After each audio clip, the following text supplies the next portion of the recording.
नमस्कार, मैं हूं पवन त्यागी। बिहार में एक बार फिर नीतीश कुमार मुख्यमंत्री बन गए, लेकिन इस बार उनके साथ सम्राट चौधरी जैसे तेज तर्रार भारतीय जनता पार्टी के उप मुख्यमंत्री हैं। सरकार का गठन होते ही जिस तरह से विश्वास मत प्राप्त किया, कई अफवाहें फैलाई जा रही थी कि वहां खेला हो जाएगा और लालू जी इस सरकार को आसानी से नहीं बनने देंगे, लेकिन हुआ उल्टा।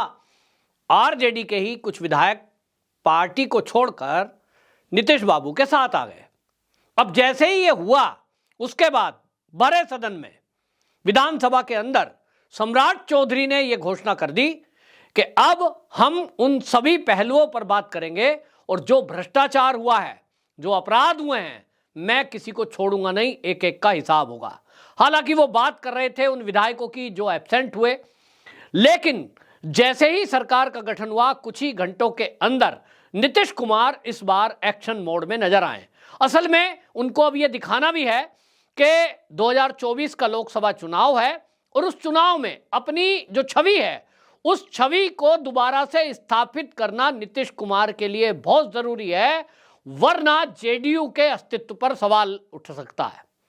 अब उनको यह कहा जा रहा है और उन्होंने खुद कहा, हम तो सुशासन बाबू के नाम से हमने लॉ एंड ऑर्डर की सिचुएशन को कंट्रोल किया, शाम के समय कोई बाहर नहीं जा पाता था, लेकिन अब हमारी सरकार आई तो हमने काम किया। अब जनता देखना चाहती है कि वो जो नीतीश कुमार इस तरह के काम कर रहा था, क्या वो वही नीतीश कुमार है। और आपको बताएं कि जिस तरह से ये कार्रवाई की गई, उस कार्रवाई में अब जो घोषणा की थी नीतीश बाबू ने कि भाई हम जो है हमारी सरकार में शाम के समय कोई घर से जा नहीं सकता था, जब लालू जी का राज था, फिर हम आए, हमने लॉ एंड ऑर्डर की सिचुएशन कंट्रोल की। इसी तरह सड़क नहीं थी, हमने सड़कें बनवाई।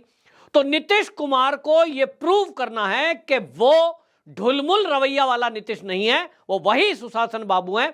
और इसलिए कार्रवाई की गई, शुरुआत की गई लालू प्रसाद यादव के साले से। जी हाँ, आपको बताएं कि जब नीतीश कुमार मुख्यमंत्री थे, इसके पहले भी लालू जी के साथ में 1.5 साल पहले जब वो थे, तो लालू जी का जो साला है, राबड़ी जी का छोटा भाई सुभाष यादव, उनकी और उनकी पत्नी, उनके बेटे के खिलाफ एक एफआईआर दर्ज कराई गई, अवैध कब्जा, वसूली, अपहरण की। उसको लेकर एफआईआर हुई थी। नीतीश बाबू मुख्यमंत्री थे, लेकिन उस समय भी ताज्जुब देखिए कि पुलिस को एफआईआर के बाद जब आदेश दिया गया कि कार्रवाई करो, तो पुलिस का जवाब यह रहता था कि साहब वो तो हमें मिल ही नहीं रहे हैं। एक इतना बड़ा नेता, पूर्व राज्यसभा का वो सदस्य, लालू जी का साला, अनेक सभाओं में खुलेआम देखा जाता था। उनकी पत्नी का नाम एफआईआर में था, बेटे का नाम एफआईआर में था। और आपको बता दूं कि ये जो एफआईआर है, ये एक वहां पे पटना का ग्रामीण एरिया में नौरा इलाके में बेला गांव है, वहां भीम वर्मा ने एक एफआईआर दर्ज कराई और उसमें उसने कहा, भीम वर्मा ने, कि मेरी मां से ये जो सुभाष यादव है, यानी लालू जी का साला, इन्होंने एक जमीन खरीदी और वो 96 लाख रुपए में 7 कट्ठा जमीन जो है उसका सौदा हुआ।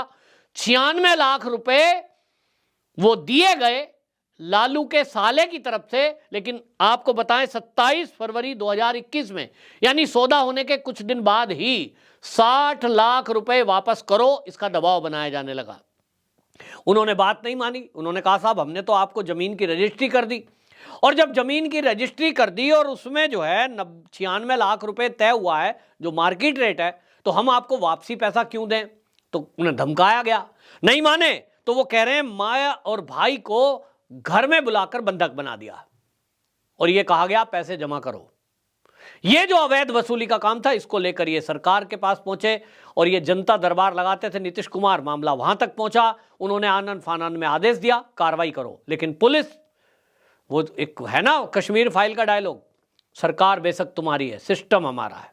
नीतीश कुमार मुख्यमंत्री थे, आज भी हैं, लेकिन ऐसे अनेक पुलिसकर्मी बिहार में हैं जो लालू के परिवार के विरुद्ध कोई कार्रवाई नहीं करेंगे, कभी नहीं करेंगे। क्योंकि बहुत सारे तो ऐसे हैं जिनको लालू जी के टाइम में ही भर्ती किया गया, बेशक रिश्वत देकर भर्ती हुए होंगे, क्योंकि लालू जी तो बिना पैसे लिए कुछ काम करते नहीं, ऐसा बीजेपी वालों का आरोप है। हमने देखा भी है कि रेलवे की भर्ती में लोगों की जमीनें नाम लिखवा दी, आईआरसीटीसी घोटाला, चारा घोटाला। तो लालू जी इस मामले में माने जाते हैं, लेकिन मान लो इन्हीं के टाइम की भर्ती है तो बहुत सारे पुलिसकर्मी हमने ऐसे देखे हैं लालू जी को सुरती बना के देते हैं, चरण वंदना करते हैं। अब वो अगर ये देखेंगे कि लालू जी के साले का नाम है तो भाई कार्रवाई कहां से होगी, और इसलिए कार्रवाई नहीं हुई।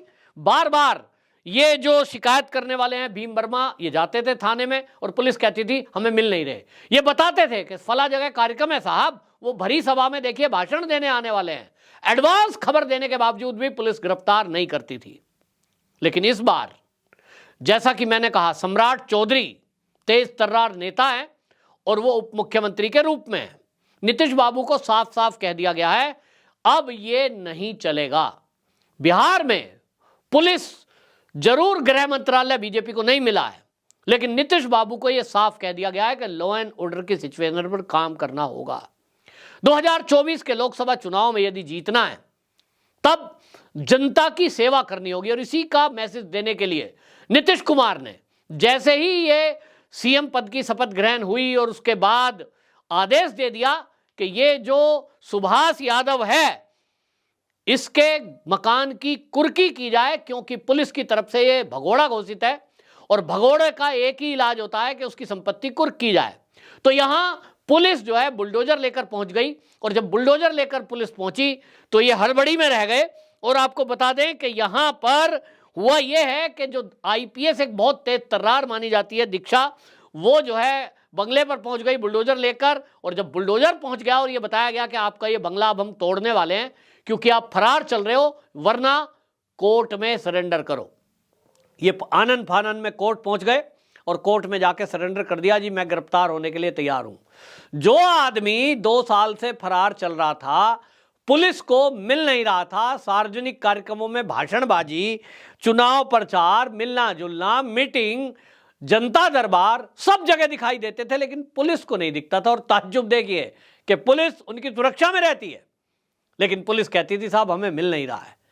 यह नाटक नौटंकी चल रही थी। लेकिन इस बार जो कार्रवाई हुई है उसमें यह बता दिया कि इस बार लोकसभा चुनाव जीतना भी है तो जनता की सेवा और जनता में एक इंप्रेशन जमाना है, तो नीतीश कुमार अब एक्शन करते हुए दिखाई दे रहे हैं। दूसरी तरफ बिहार का बजट पेश किया गया है, और जैसा कि आप जानते हैं वित्त मंत्री सम्राट चौधरी है, उन्होंने 2024-25 के लिए 2,78,725 करोड़ का बजट पेश किया है। यह अपने आप में एक सबसे बड़ा बजट माना जा रहा है। और यह बता दूं कि सम्राट चौधरी ने विधानसभा के अंदर यह बताया है कि बिहार के लगभग 2.5 करोड़ लोग गरीबी रेखा से बाहर गए हैं। इसके लिए हालांकि केंद्र की योजनाएं हैं कि राशन देना महीने का, उनको फ्री का आवास और आयुष्मान कार्ड, बाकी जो योजनाएं मिल रही हैं, उसके कारण से ये गरीबी रेखा के बाहर देश के करोड़ों लोग आए हैं, जिसमें बिहार से बड़ी संख्या में लोग गरीबी रेखा से बाहर निकले हैं। सम्राट चौधरी ने ये योजना के बारे में बताया है, लेकिन मेरा मानना यह है कि सम्राट चौधरी को गृह मंत्री बनाया जाना चाहिए था। सम्राट चौधरी जैसा तेज तर्रार नेता जब तक बिहार का गृह मंत्री नहीं बनेगा, पुलिस का ढर्रा मेरे ख्याल में तो सुधरेगा नहीं। और नीतीश कुमार के वश में यह है नहीं। नीतीश कुमार को हमने देखा है कि वो किस तरह से ढलमुल रवैया अपनाते हैं। हाँ जी क्या हो रहा है उनको पता ही नहीं होता है कि हो क्या रहा है बिहार में। कहीं लाठीचार्ज हो जाती है छात्रों पे, कहीं जो है शिक्षकों पे लाठीचार्ज हो जाता है और उनको पता नहीं होता है। तेजस्वी यादव जब डिप्टी सीएम थे सारे आदेश वही दे रहे थे। अब उनको इतनी दिक्कत है कि जब सम्राट चौधरी जैसा युवा नेता उनके साथ है तो उसको वो अड़ गए कि साहब गृह मंत्रालय तो नहीं दूंगा। क्यों नहीं देंगे भाई? तो ठीक है, मुझे लगता है नीतीश बाबू अगर अपनी इस जिद को नहीं छोड़ेंगे तो 2024 का चुनाव बीतने दीजिए। आप भी यही हैं और हम भी यही हैं। ये सरकार जाएगी, क्योंकि जो सीएम की पोस्ट है उसको यदि कोई उसके लायक बिहार में, मैं समझता हूं आज के परिप्रेक्ष्य में जो भाजपा के नेता हैं, जो गठबंधन के नेता हैं, मेरे हिसाब से वहां 2 ही नेता ऐसे मुझे दिखाई देते हैं। एक सम्राट चौधरी, दूसरा चिराग पासवान। मुझे 2 ऐसे ये लोग दिखाई दे रहे हैं जिनके साथ युवा भी हैं, जिनके अंदर कुछ कर गुजरने का जज्बा भी है, जिनको कुछ नॉलेज भी है बिहार के बारे में, गरीबों की पीड़ा को भी ये समझते हैं। अब नीतीश बाबू को बनाना ये भारतीय जनता पार्टी की मजबूरी मुझे दिखाई दे रही है, और मजबूरी है 2024 का लोकसभा चुनाव। पहला लक्ष्य बीजेपी के लिए यही है, और यही बड़ा लक्ष्य भी है, क्योंकि मोदी जी को तीसरी बार प्रधानमंत्री बनाना हम सब राष्ट्रभक्त और सनातनियों के लिए अति आवश्यक काम है।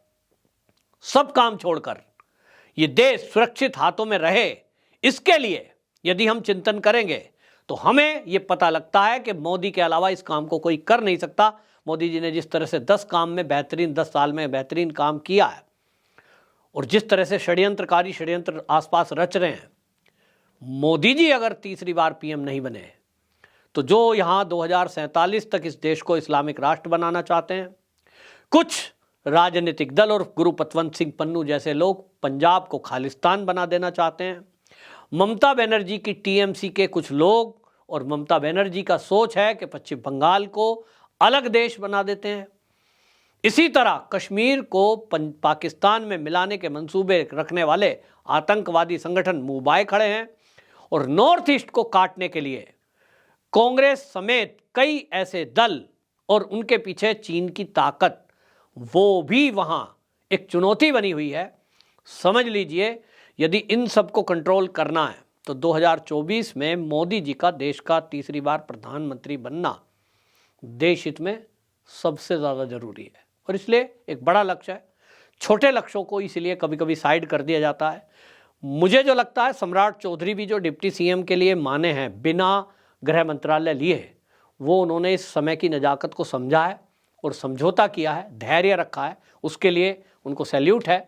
और मुझे लगता है कि चुनाव के बाद नीतीश बाबू को खुद ही कुर्सी छोड़ देनी चाहिए, वरना जनता, बिहार की जनता उनको उतार फेंकेगी। और समय की पुकार है कि अब जो उनकी स्थिति है, वो बीमार हैं, अपना इलाज ठीक से कराएं। अब उनको रिटायरमेंट ले लेना चाहिए और युवाओं को बिहार को बदलाव करने के लिए सत्ता सौंप देनी चाहिए। मुझे लगता है मनीष कश्यप भी एक नया उभरता हुआ चेहरा है, उसको भी राजनीति में आने के लिए अवसर देने की आवश्यकता है। ऐसा बंदा यदि राजनीति में आता है तो खाली एमएलए या एमपी मनीष कश्यप बन जाए, उसमें वो ज़्यादा कुछ नहीं कर पाएगा, मुझे नहीं लगता। हाँ, कोई बड़ी जिम्मेदारी अगर मिलती है तब वो कुछ करके दिखा सकते हैं, और राजनीति में अभी उसको बहुत कुछ सीखना भी बाकी है। लेकिन मुझे लगता है कि ऐसे युवाओं का आगे आना राजनीति के लिए और बिहार के लिए बहुत ही शुभ होगा। आपकी क्या राय है? कमेंट बॉक्स में जरूर बताएं। वंदे मातरम।